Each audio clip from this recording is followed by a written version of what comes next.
Hi all, thank you very much for joining our FoodBytes webinar today. My name is Lonneke Kerr from the FoodBytes team, and I'm very excited to be your host today. You'll also be hearing more from other people from the FoodBytes team during this webinar, so that will be really lovely to meet my colleagues. We have a couple of topics today, following our 3 previous sessions on equity fundraising, food and ag sector insights, and startups government stimulus in the United States. We are now ready hosting our 4th webinar in our efforts to support our community.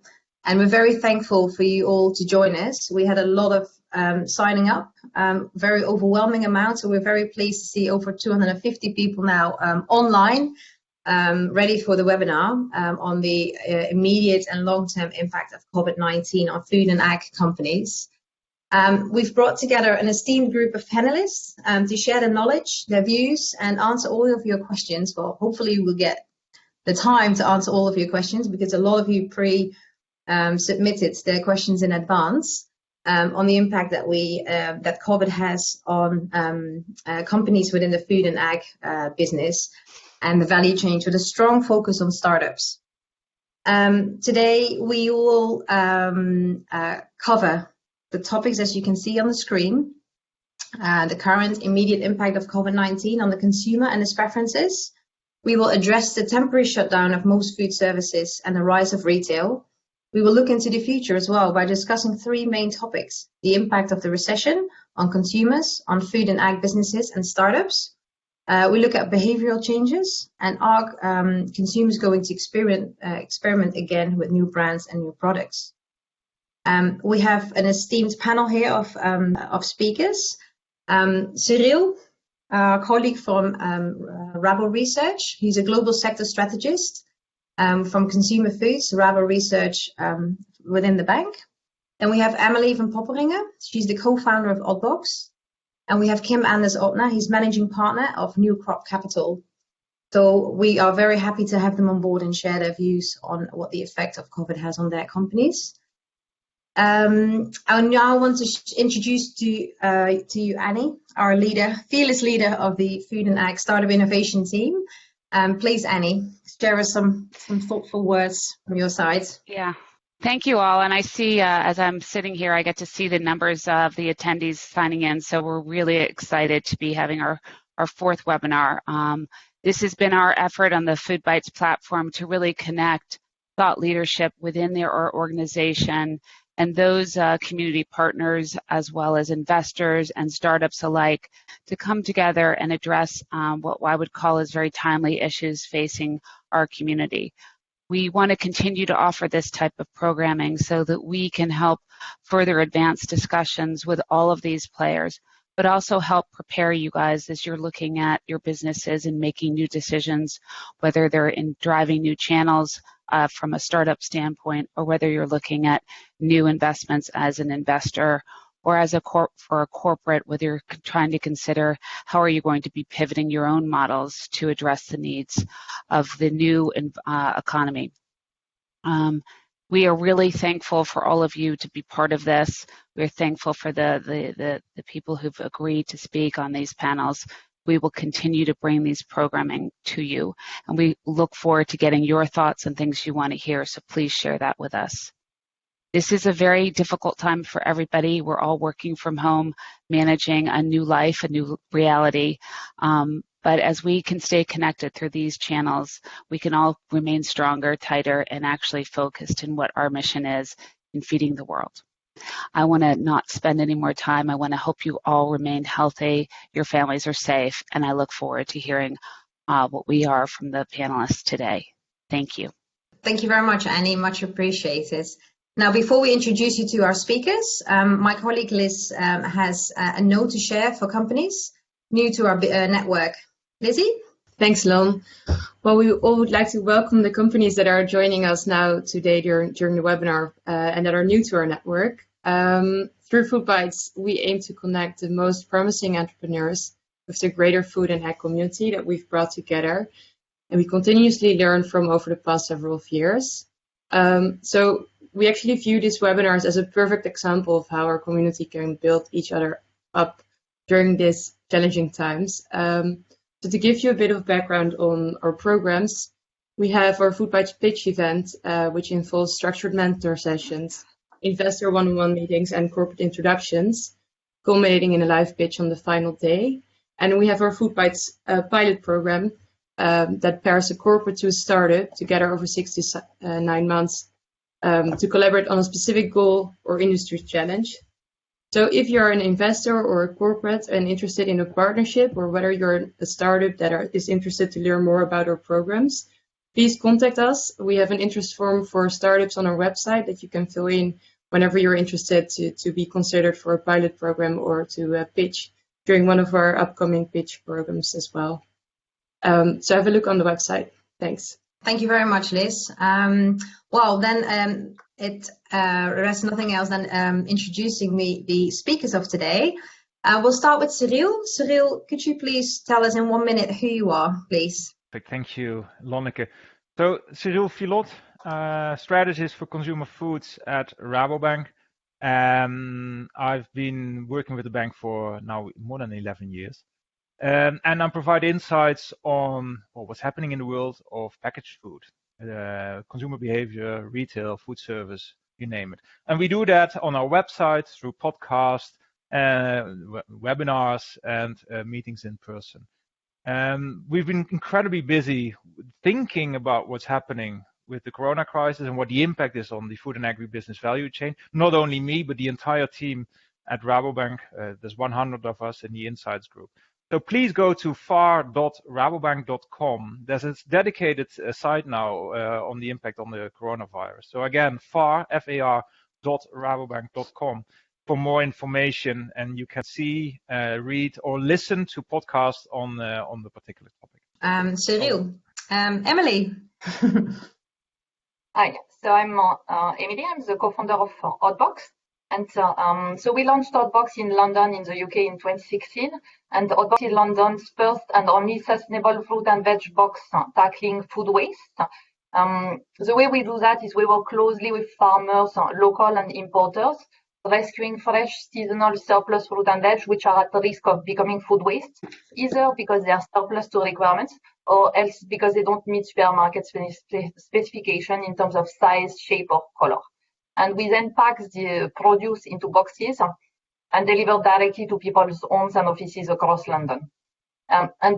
Because food waste has such a massive impact on the environment and climate change, it's actually the third largest contributor to greenhouse gases. With every box, people who receive ODDBOX are able to have an impact on the planet and help reduce food waste. And so we've grown quite significantly since we started, and now deliver to over 20,000 customers on a weekly basis in London, and we're looking to expand nationwide later in the year. And obviously, because we do fruit and veg deliveries to homes, we've also seen a massive growth in demand due to the coronavirus. Great. Thank you very much, Emilie, for your introduction. Kim, last on us. Good afternoon, everyone. My name is Kim Odner. I'm a partner with Unovus Partners, which is the manager of New Crop Capital Trust. Some of you may know New Crop. It's one of the earliest investors in the alternative protein space. It's been around since about 2015.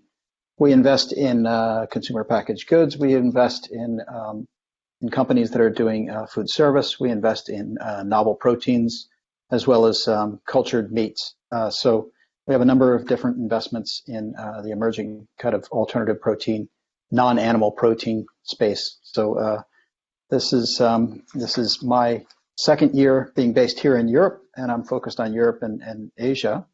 I have colleagues in both California and also in New York. We cover primarily the United States, and we're starting to look at Europe more. We've got some investments in Asia. We've got a few investments here in the Netherlands as well as Israel. And it's exciting to be part of this program today, although unfortunately the challenges that bring us all together are ones that we're very concerned about because a number of our companies are directly impacted as a result of the challenges that we face today. Thanks for the opportunity. Thanks, Kim. I would like to hand over to Cyrille, who kicks off the presentation. Yes, great. Cyrille, over to you. Yeah, thank you, Lonneke. And indeed, thank you all for dialing into this webinar. And welcome to my basement here in Amsterdam, where I live. And of course, you're everywhere across the world, but this is my basement. There's a Keith Haring in the back. Not an original one. The format of this webinar will be that I will be presenting 4 topics that we think are relevant to you. One is on the now, the change that we're seeing from food service, because it's closed, to food retail. And 3 about what we call the reset, the recession, the change in behavior that consumers might have on the back of this one, and changes that you might see in the supply chain. So I'll introduce the topic with some very few points only. There's some questions on the slides that you will see as well, which we may or may not answer in the discussion. Each and every section will last about 6 to 7 minutes. I'll wrap it up and I'll go to the next one.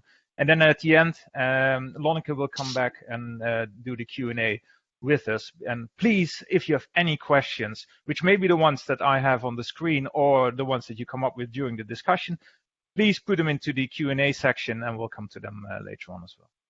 So let's start with, the now, the situation that we're in for the last 6 weeks, some countries a bit more, some countries a bit less, with the lockdown situation that we're in. The Netherlands, where I live, went in full lockdown on the 15th of March. Some countries were before that, some after that. But what the implications are is that, food service sales are down because food service, at least being in a restaurant, is no longer allowed in most countries, apart from Sweden. So 40 to 80% of food sales revenues are gone at this point in time at any given day. Delivery takeaway is allowed in some countries. In some countries, like in the US, some states still have their restaurants open. So it varies a bit, but still, it's somewhere between 40 and 80%. And as a result, at any given point in time, food retail sales are up 5 to 10%, and perhaps even more. Apart from the hoarding that we saw before, 5 to 10%. And this has to do, of course, that the value add, the food products that are being sold in food retail are somewhat lower than they are in food service. So it has a big impact on categories. We see bread sales going up by 30%. We see supply chains also having to deal with these changes. And we see categories being in trouble. And that's perhaps where I can start with you, Kim, because you mentioned that the channel shift has an impact on the alternative protein or meat substitute space. Can you perhaps share your thoughts on what you're seeing on this particular event and how your companies are dealing with it in your portfolio? Sure. Well, first of all, I mean, I think this opportunity or this challenge in some cases presents opportunities. I think for a lot of the companies that we're invested in, and we're talking mostly the CPG type companies, the companies that are producing products either for the food service or for the retail channels. A lot of them, their balance of retail versus food service will have a tremendous impact on how they're doing today.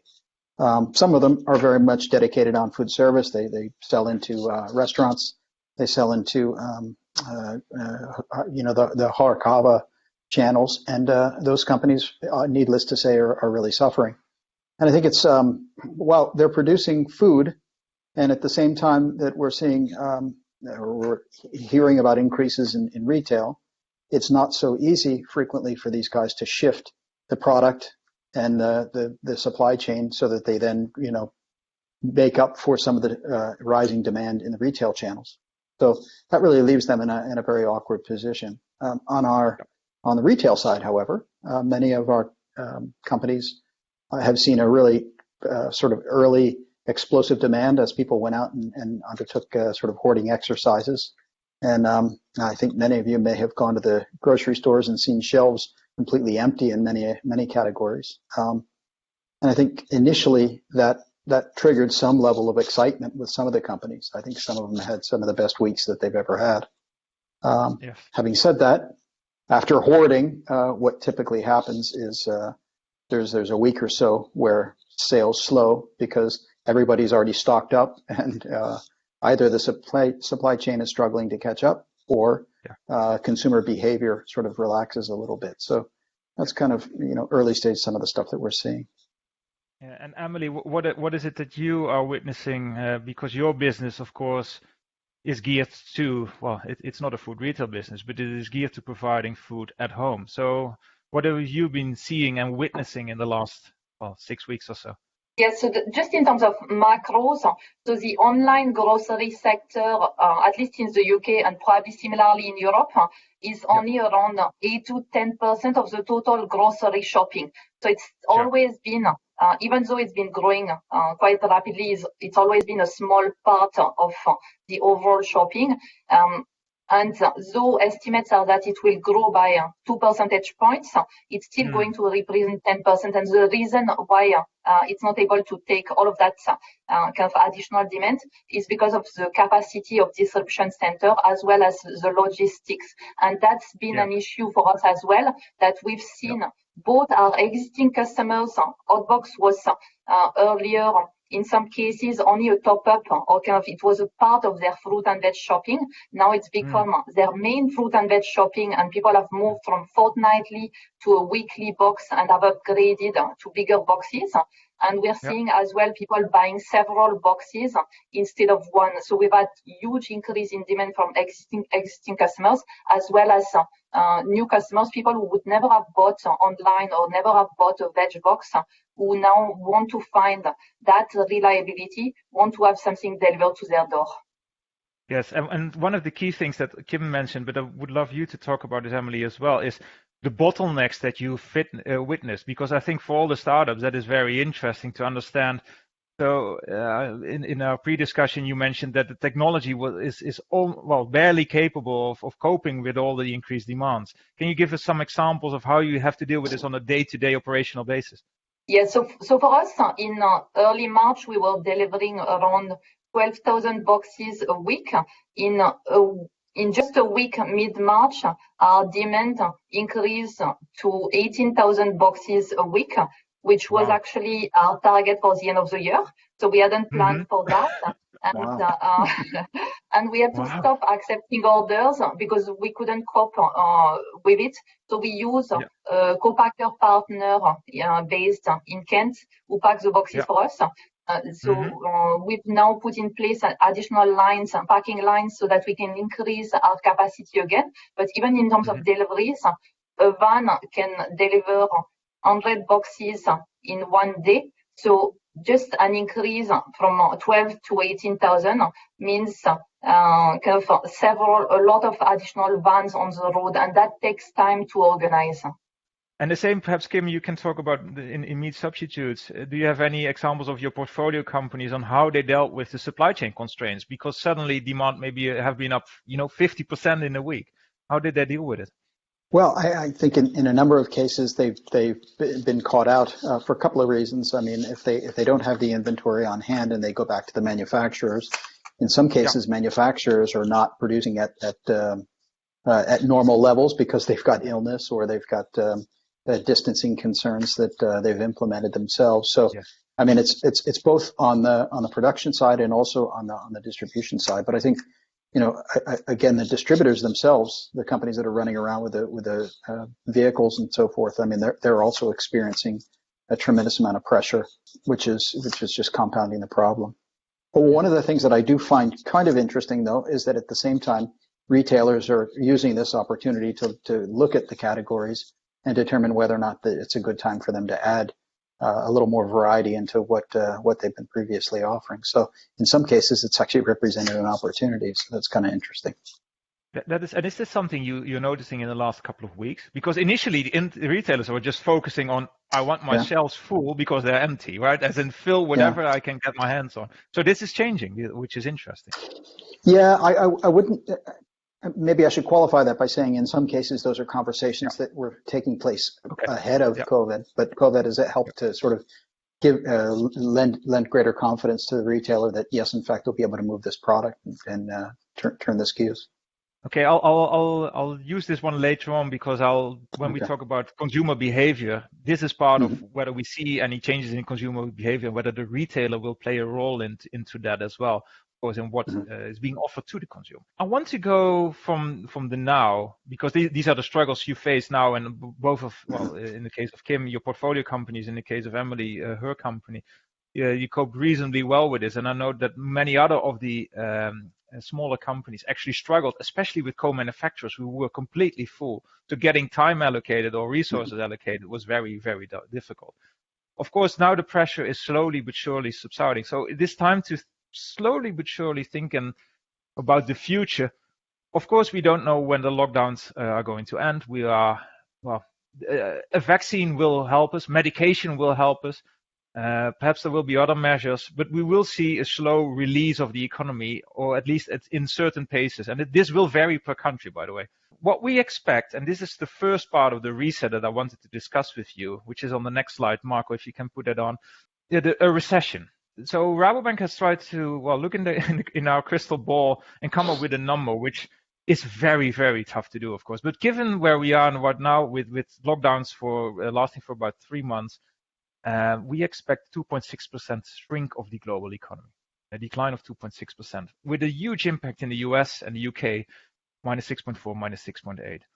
And we don't know about the recovery pace. In our pre-discussion, we were just saying, well, the longer these lockdowns take, probably the longer it will also take to get out of this. So whether it's a V-shaped recovery or a U-shaped recovery, L-shaped recovery, we just don't know. And governments are playing an interesting and I think actually a good role in this by providing stimulus packages with helping unemployed people, providing incentives to businesses. But still, this is short term. A recession usually is slightly, is longer term. Key questions that we have, and a few are here on the right side of things. But perhaps I'll go back to another question that I prepared, which is not on this slide, is can you prepare for this? Let's start with you, Kim. Can you prepare for this, or are you preparing for a recessionary scenario? Because it will have impact on, for example, CapEx or a business plan that you have as a startup, because everything is now up in the air. So what are you and your portfolio companies, how are they thinking about it? Well, it's interesting. I mean, obviously, a number of companies are facing capital constraint right now, and yes, and so they're looking for solutions, and it makes it far more difficult. One of the key issues is now the right time to put money in. As you say, with a very unclear sense of how long this recession could last, it's very difficult to know how to value that money as it comes in and when to anticipate any kind of a return from that investment, whether it's in the form of a loan or whether it's in the form of equity. So, I mean, I think these are very challenging times. And I think really depending on kind of what the plans of the business were ahead of the recession and whether or not investments at this time make sense in line with what the business strategy was even ahead of the recession, it may make sense to look at those now. For example, you've got CapEx up there right now.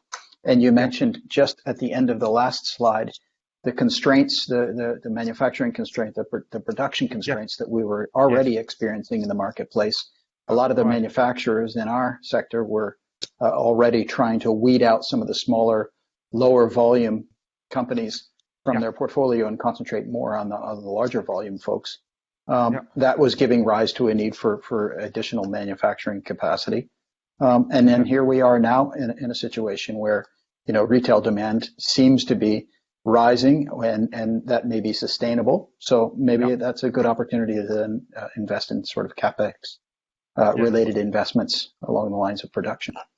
And Emilie, because you mentioned this incredible, staggering 50% increase in orders and also larger basket sizes. Of course, this is the now, or what's happening in the last couple of weeks. Have you, Emilie, started to think about, the next year or the next 2 years and how you might need to adjust your business plan?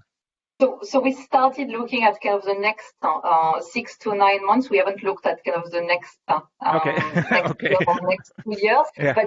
But for us, really, the key thing is how do we make sure that we retain as many customers as possible? And so our focus, and the reason why we stopped taking order, is our focus is really on reliability. And that's what people want to see. They want to see reliability because they are not able to get access to the food they want. So they need that assurance that at least they will get something. We need to make sure that we have a good level of service. And for us, we've always been CapEx light. So we're able to flex quite easily, not necessarily quickly, but more easily in terms of kind of ramping up or down. Now, for us, we also do office boxes. So we do fruit boxes to offices. So that's 10% of our sales. So that's completely gone. And with people now getting used to working from home, we see that market as kind of shrinking, but probably being a lot slower than what it was in the past. And as well, there's a lot of food services companies who have now shifted to being D2C, so direct to consumer. So offering, instead of offering produce to restaurants, they are now delivering directly to homes. So for us, one of the concerns is in terms of competition, will that competition stay for the long term, or will we see food services go back to their traditional business? Yeah, and probably the answer is some will, because if they're successful, they will, and some probably won't if they have to go back to their current businesses. Before we go to the next part, very much of how do we keep differentiating ourselves? Which is always important, of course, especially with startups. I fully agree. Before we go to the behavioral shift that we might see with consumers, I want to address the last question that with Kim on this slide. What do you think will happen to funding and valuations? Can you talk about it from your point of view?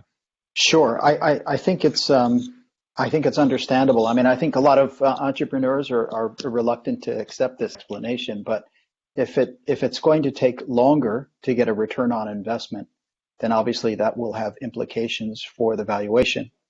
The reason being that, you one way or another, you've got to be able to deliver some kind of the justifiable return on investment, because that's the business that we're in.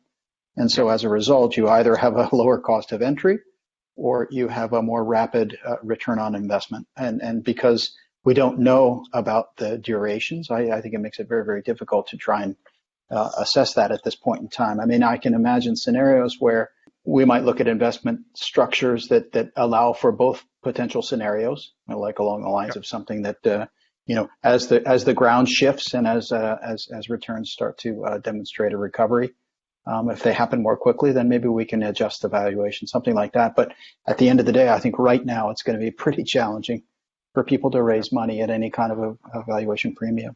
No, I think this is, and I think everybody agrees, we are in an unknown scenario. I talked about V-shaped recovery or perhaps potentially even an L-shaped recovery, and that has such an impact on valuations and potential funding as well. And no one knows at this point in time, which is, we're looking at the stock market, which has rebounded, but then there's many economists out there who are, including ourselves, who have, very negative predictions, at least for this year and potentially also for next year.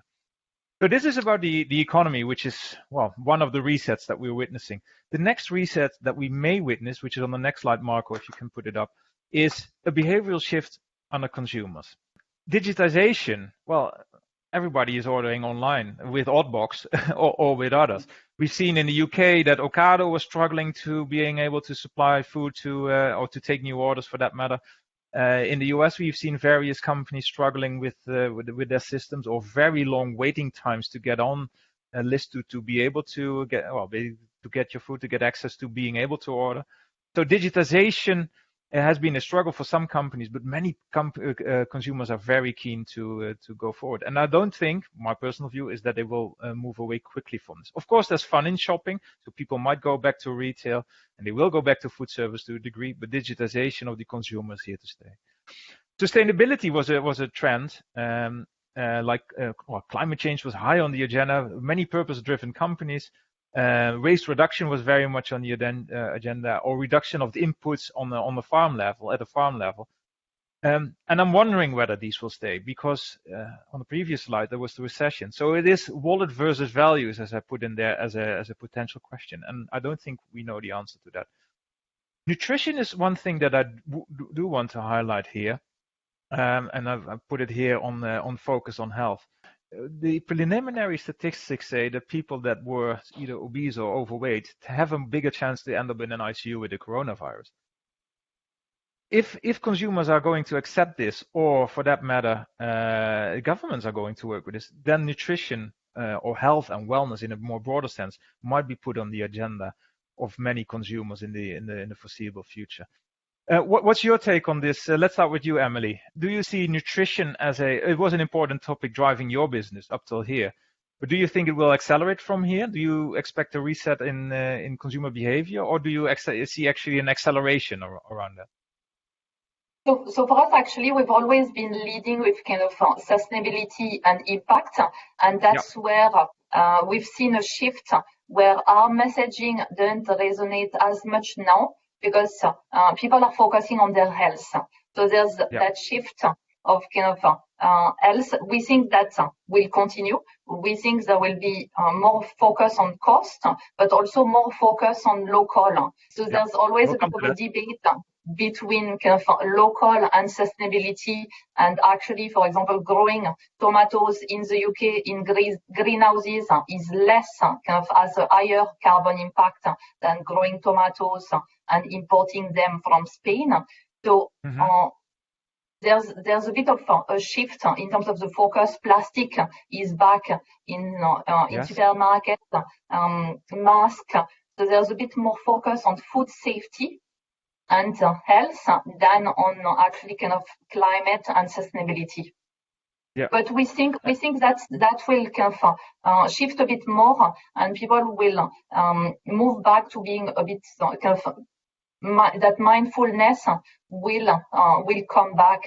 People kind of reconnecting with their community and trying to do something good for themselves and for the planet. In principle, I wouldn't disagree with you, but I'd like to hear your view then on sort of the impact it has on people's wallets. As in a recession, we've seen how many people are now unemployed in the US, 16 million in the last few weeks. In the UK, it's a huge number. So the disposable income will definitely come down. It's coming down. So and that's where and there's no right answer, but how do you see the balance between the two, between the values that you talked about and some of these products, because that's my assumption here, are slightly more expensive than they are in a supermarket, or if they are not that sustainable at this point in time, that is. Yeah. So you're right. So, but I think overall prices will go up because local is sometimes more expensive. We might talk about it later in the supply chain, but there's going to be some strain on the supply chain which will drive prices up. So there's going to be a bit of tension between so we say at ODDBOX values versus value. And for us, we're trying to kind of balance both, where we provide kind of values at kind of good value for money. So, but people are going to be a lot more kind of cost sensitive. And Kim, how do you see that for your portfolio companies? Because many of those are, aimed at the vegetarian or the flexitarian who have a certain value set, which is very important. So do you think that will continue from here, accelerate from here, or come down because of the wallet talking? How do you see this moving forward? I think it's an interesting question because, I mean, traditionally there's been a fairly high elasticity in the pricing of our product because people have that minimum requirement that it has to be plant-based or non-animal based, let's just say. I think what we might possibly see is maybe less sort of meat analog purchase and maybe more plant-based purchase, falafels and things like that to replace if price becomes an issue. I think in the longer term, I think most of the alternative protein companies that are out there, I mean, they've got two challenges right now. They're not yet at price parity with meat anyway, and also in many cases the quality of the base material leaves kind of residual taste factors and smell factors that people find don't make them a sort of a logical replacement for, say, a flexitarian. So, I mean, in some ways, there's already a drive to try and improve the quality of the product on the one hand and reduce the price point on the other. So I think that will continue apace, and maybe the recession will help to force their hand and force companies that are already producing product and taking margin to maybe have to price it so that it's a little bit closer to parity with meat. Having said that, I mean, I think, and I won't dive into this one too much, but I mean, I think there are a number of arguments out there that suggest that particularly in the case of flu, there's a fairly strong correlation between intensive animal farming, and particular poultry farming, and the rise of some of these avian flus. So I think from a longer term perspective, I think there'll probably be more if that understanding comes into the common communication narrative, then I think what we might wind up seeing is people moving away from some of those foods because they mentally draw some connection between, say, avian flu and poultry production, and might start eating more of our products. I mean, that's potentially a longer term. Now, and I agree with you. It's about the narrative. So the nutrition could become a narrative, given what I mentioned about overweight and obese people ending up at ICU. This could be a narrative. A big one of the narratives, and perhaps Emilie, you can take this because you mentioned it before. A big narrative recently was plastics. What's your take there from here? Do you think that narrative will sustain or maintain, or actually is because now everything is wrapped in plastics, whether it's bread or fruits or vegetables, it's back suddenly. Do you think that will stay, or do you think that will actually sort of subside when this crisis is gone? I think it will subside. I think right now people were at a hoarding mentality where they wanted to get food at all costs. I think once that things get back to normal, people will have more choices to kind of go back to that. However, there's still going to be a concern around kind of food safety, and plastic is actually kind of one thing which helps with food safety. So on the sustainability front, I think most of it's about the narratives. I think wrapping up this particular section. Whether which narratives will emerge, and I think, we at Rabobank will be tracking that, and I think everybody will be tracking that as well. And this is a nice segue into the last section, which is the next reset. Marco, if you can pull that slide up, it's about supply chains, and it was already mentioned by Emilie, going local, which might become something very important from a sustainability point of view, from a comfort point of view for the consumer, that is just more comfortable with food coming from an area near them, or from in a negative way, that they're fearful of products that come from afar.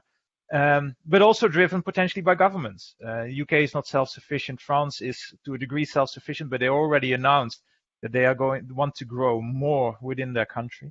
And in the last few years, we've already seen the deglobalization of the consumer, much more focus on the local consumer towards personalization, for that matter.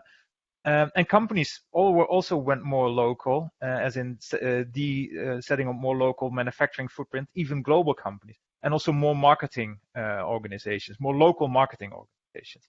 So there's a big role of governments potentially to play here. But, perhaps to start with you, Emilie, because you brought it up about local supply chains, but then you brought up the tomato example where it may not work for greenhouses. What is your thinking there and about the supply chain narrative?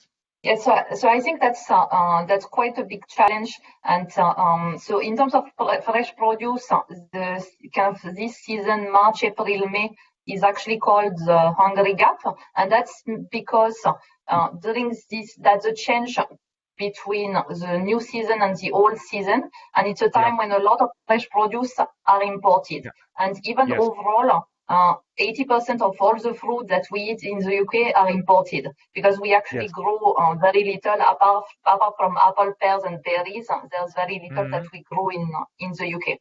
So that's one of the challenges, that there's only so much that we can grow locally, and even if we decide to grow locally, we're hugely reliant on foreign labor, and that's a massive issue. So every year in the UK, we need 70,000 seasonal labor, and in previous years, only 2% of the labor was local. Majority was coming from East Europe, and so now the government is pushing. There's a huge recruitment drive for local staff, but they will be less experienced and probably more expensive.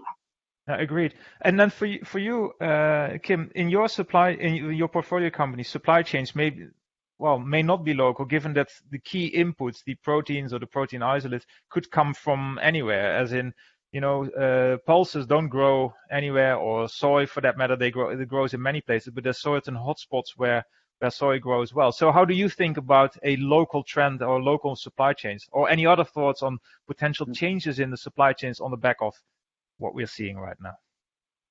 I think the current forms of protein that we see today, in sort of the majority of the products that we invest in, they already struggle with the issue of scale. I mean, at the end of the day, we're fighting against price parity with animal proteins, and so so the idea of producing locally theoretically could work, but it wouldn't actually work because the scale is just simply not there. And in fact, we have greater struggle today with being able to find manufacturing and find production at scale for some of these early startups here in Europe in particular. So I think while it seems like a really nice idea, I mean, in the alternative protein space, it's at the moment it's a struggle. I think as we start to see more novel proteins, I think you'll see a greater potential for localization of those novel protein facilities to be able to produce at much lower price points.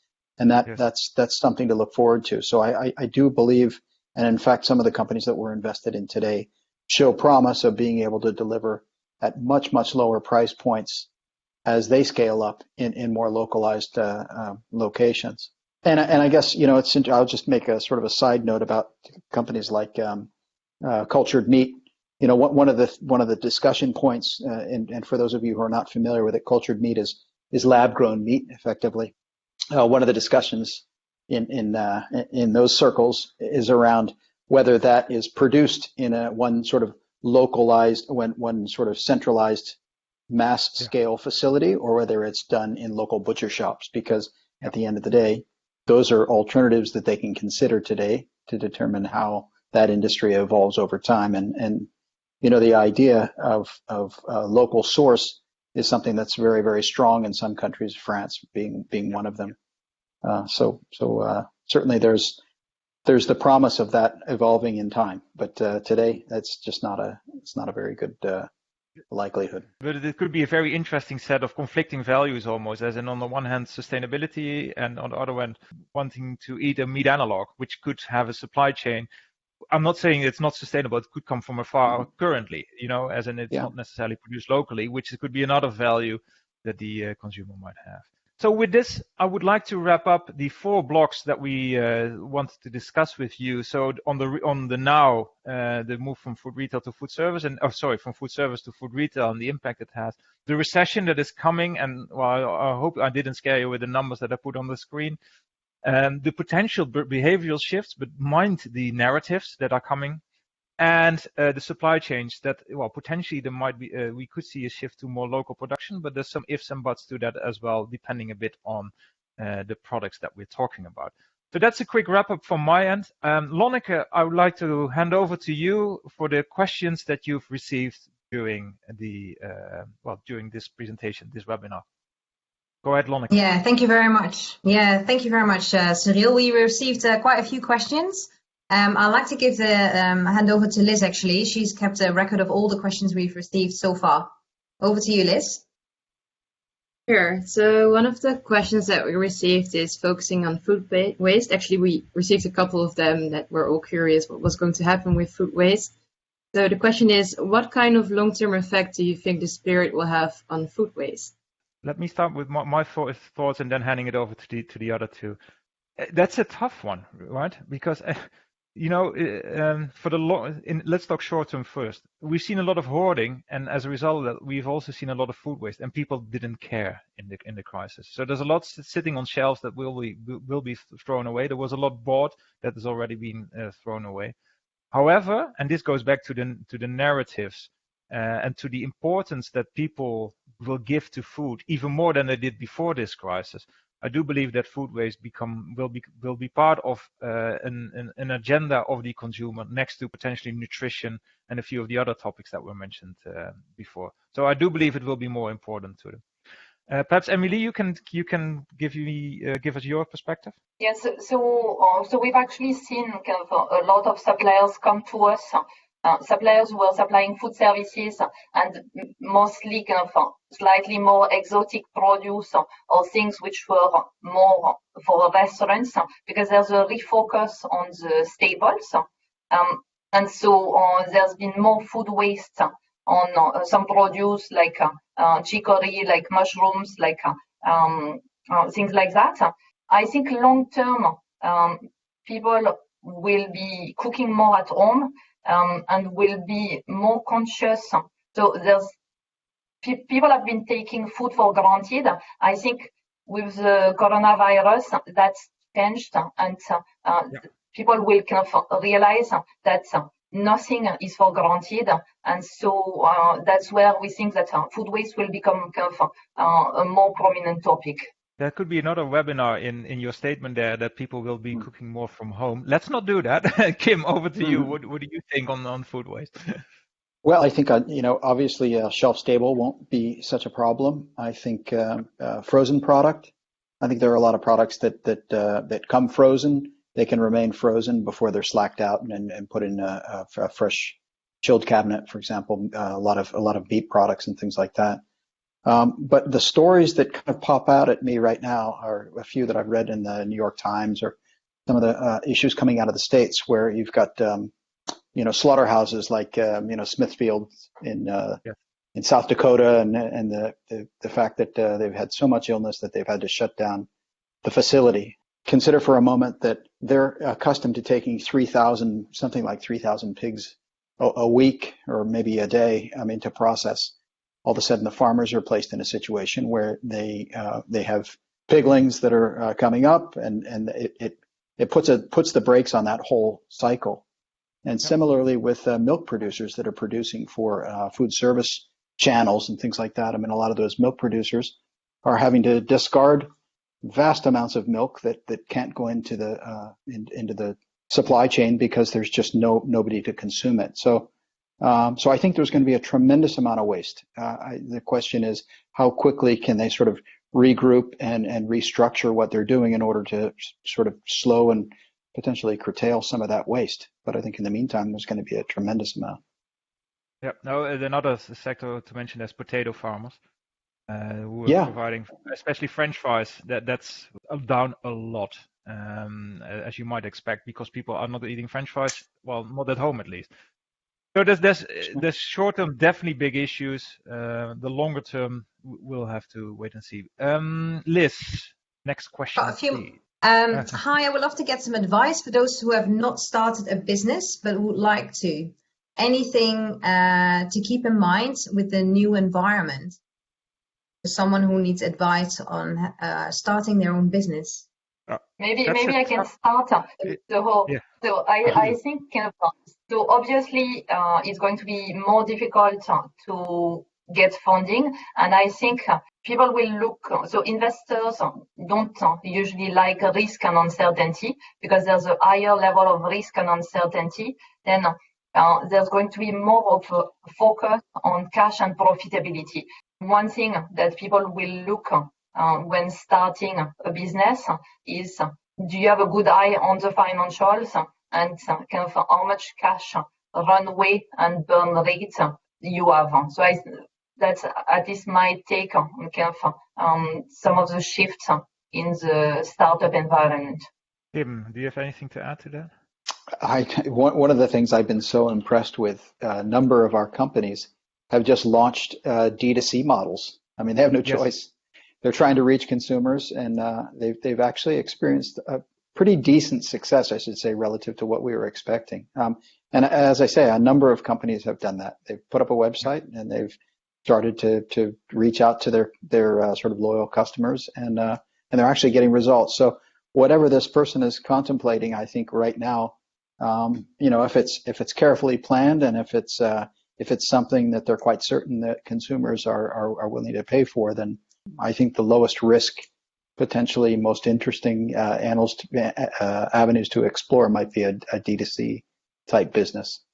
Cost of entry is relatively low, depending on what you're doing, and the risk is also likewise fairly low. So I think, Kim, this question suits you best.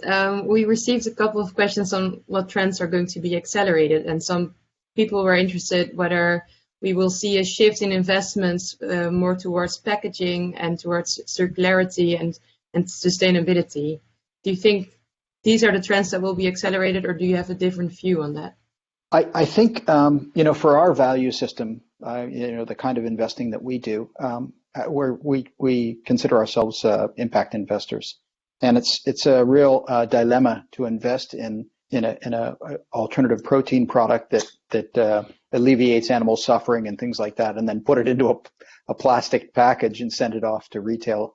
So I think there's an incongruity there. So I think while that's an area that I'm very, very interested in personally, and we would like to explore from an investment perspective, unfortunately now in this retail environment, I would guess this is probably not the time to do it. The differential in pricing between traditional packaging and some of the more interesting sustainable packaging that we're starting to see today, unfortunately, is very, very high. And while we may want to promote that with our portfolio companies, frequently retailers don't want to pay for it, consumers don't want to pay for it. So it's a challenge in this environment, I think. So I would say that now is probably not when you're going to see a move in that direction, unfortunately. But I think ultimately longer term, I think we just simply have to make changes in what we're doing. And I think as more and more interesting technology presents itself, more sustainable technologies, as they scale up and become more commonplace, I think you're going to see a major shift in time for sure. We've got a few more questions, Cyrille. We've actually got quite a few questions. Some of the questions that are asked is about the larger food companies. The current crisis seems to benefit the larger food companies. Are there any positives for the smaller guys? Do people go online and buy things on Amazon, or is it better to go directly to a smaller shop, to like an Espresso, for example? That was quite a few questions asked. I'm wondering what the silver lining for small companies is, because, during the hoarding, consumers went to buy whatever they knew. So, and which were the big brands, the products that they're used to. Bread, industrial bread had a huge resurgence, which is a product, not necessarily a brand, but still it's usually owned especially in the US by larger companies, and those are larger brands. These are not times for consumers to experiment. So I'm not sure whether they will venture into new categories or new brands that easily as they did before, because they felt much more open and optimistic. And now in this scenario, they don't feel that much, especially where we are now, but also with my reset regarding the economy, the recession. I'm not too optimistic for small brands in that sense. And they also face the issue that we discussed before around contract manufacturing. Is there sufficient capacity? What I've heard at least, is that many of the contract manufacturers, they said, well, if you are a big brand, fantastic. If you are a retailer, so I'll produce private label for you, fantastic. And I'll do that at large volumes and at no switchover times at all. You're a small brand? Sorry, I don't have time for you. It's a tough environment for these smaller brands, and you need to find a unique way to the consumer. That is my advice. Whether that's direct to consumer or new ways of marketing, that I don't know. But find a way to connect with the consumer, because otherwise you are losing the consumer in this environment who is stuck in his basement or wherever he or she is. Find a way to connect with them. I think that's the important message here. Otherwise you will lose them in this. So we did get a few questions on whether we were going to continue sourcing locally and how that will impact the global production. Yeah, I think what we discussed already on the fourth theme or topic is that a trend that might just appear, a narrative which could also be very much supported by governments. And France was mentioned in particular as a country where there's a lot of local sourcing already happening because the consumer is interested. But it was last weekend where the French government actually is going to promote local sourcing as well. So yes, but again, bear in mind those categories where it may not work, like meat substitutes or alternative protein in a more general.